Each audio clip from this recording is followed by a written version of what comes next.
Big TV భక్తి సమాచారం WhatsApp ఛానల్లో జాయిన్ అవ్వండి. అన్ని విశేషాలు ఎప్పటికప్పుడు తెలుసుకోండి. 9వ రోజు అమ్మవారి అవతారం ఏ విధంగా ఉంటుంది, అలాగే పెట్టవలసిన ప్రసాదాలు ఏంటి? ఇక 9వ రోజు వచ్చేసి మహిషాసుని మర్దిని. మహిషాసురమర్దిని. ఈ మహిషాసుని మర్దిని అవతారం అనేది మనకి చూడటానికి, అందరికీ చెప్పడానికి, ఎవరు కూడా దూరంగా ఉండేదానికి భయంకరంగా ఉంటుంది, వెళ్ళకూడదు, పిల్లలు భయపడతారు అనుకుంటారు. కానీ మహిషాసుని మర్దిని చూడటానికి మనకి ఐడెంటిటీ కోసం అలాంటి సృష్టిస్తారు. కాళ్ళ కింద ఒకళ్ళని వేసి తొక్కటము, ఒకళ్ళు తల పట్టుకొని నిలబట్టడం, త్రిశూలంతో చేయడం లాంటిది అలాగా చూపిస్తారు. కానీ మహిషాసుని మర్దిని వీళ్ళందరిలో కూడా చాలా గొప్ప దేవత, ఏదైనా సాధించుకోగలటువంటి దేవత, ఎలా అయినా సాధించుకోగలటువంటి దేవత. మహిషాసుని మర్దిని మనము పూజించినా, ఆరాధించినా, వారిని కొలిచినా, ఏదైనా సమర్పించినా కూడా అది మనకి ప్రతిఫలం అనేది త్వరగా లభిస్తుంది. అందుకని మహిషాసుని మర్దిని దేనికి పూజించాలి అంటే, మనలో తెలిసినా తెలియకుండా ఎవరైనా తప్పు చేస్తున్నారా, తప్పులన్నీ పటాపంచలు చేస్తుంది. ఓకే. ఈ మహిషాసుని మర్దిని అదే కాకుండా ఎవరైనా మన మీద తప్పులు చేయించారా, ఏదైనా చేతబళ్ళు, హిప్నటిజాలు, బ్లాక్ మ్యాజిక్లు ఇలా చేయించారా, అవన్నీ కూడా పటాపంచలు చేస్తుంది. ఈ మహిషాసుని మర్దిని శత్రు భయాన్ని దూరం చేస్తుంది.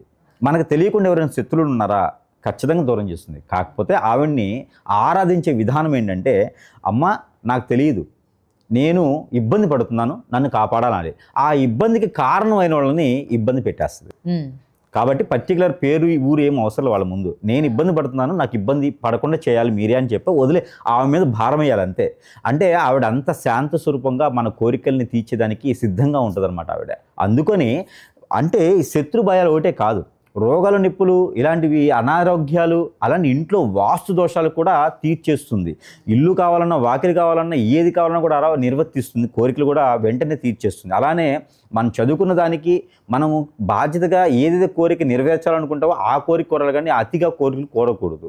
పెళ్లి కావాలన్నా, అలానే పెళ్ళి అయిన వారి పిల్లలు పుట్టాలన్నా కూడా ఆ కోరికలు తీర్చేస్తుంది. అలా అందుకోసమే ఈ అమ్మవారికి ఆరాధించుకోవడం చాలా మంచి ఇది ఉంటుంది అన్నమాట. అయితే అమ్మవారికి పెట్టవలసినటువంటి శారీ ఆరెంజ్ కలర్ కానీ, లేకపోతే కాఫీ కలర్ కానీ, గచ్చకాయ కలర్ కానీ, లేదా స్కై బ్లూ కలర్ కానీ అమ్మవారికి శారీ అని పెట్టవచ్చు.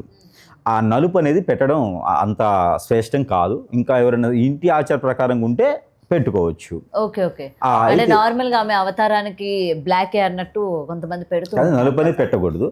అయితే పర్టికులర్గా మరొకటి ఏంటంటే, అమ్మవారికి పెట్టవలసిన నైవేద్యం నువ్వులతో చేసినటువంటి లడ్డూలు, పల్లీలతో చేసినటువంటి బెల్లము పల్లీలు కలిపి చేసినటువంటి లడ్డూలు అమ్మవారికి నైవేద్యం పెట్టాలి. అలానే హల్వాలు, కేసర్ లాంటివి కూడా అమ్మవారికి నైవేద్యం పెట్టుకోవాలి.